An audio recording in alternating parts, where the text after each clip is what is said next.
Ngayon po ito, abala ang mumunti at payak naming kusina sa paghahanda ng hapunan. Sa mahinang liwanag at simpleng gamit, maririnig ang banayad na lagitik ng apoy habang unti-unting kumukulo ang kanin. Sa kabilang lutuan naman, dahan-dahang hinahalo ang ulam. Sumasayaw ang amoy sa hangin, sapat na para magpaalala na oras na ng pagsasama-sama. Kayo na po ang bahalang kumilala sa aming niluluto. Dalawa po iyan. Ang kaning nagbibigay buhay at ang ulam na nagbibigay sarap. Hindi man marangya, may halong sipag at pagmamahal ang bawat galaw. Sa bawat sandali ng pagluluto, ramdam ang init hindi lang ng kalan, kundi ng tahanang pinagsasaluhan. Habang patuloy ang pagluluto, tila humihinto ang oras sa aming payak na kusina.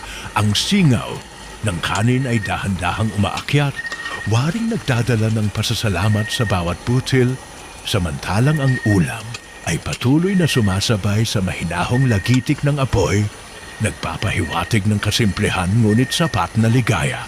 Sa munting espasyong ito, nagtatagpo ang pagod ng maghapon at ang pananabik sa hapunan, kung saan ang bawat sandok at bawat halo ay may kasamang dasal na sanay. Maging busog ang sikmura at masaya ang puso, sapagkat sa kabila ng kakulangan, ang pagmamahal at pagsasalo ang tunay na nagbibigay lasa sa aming hapag.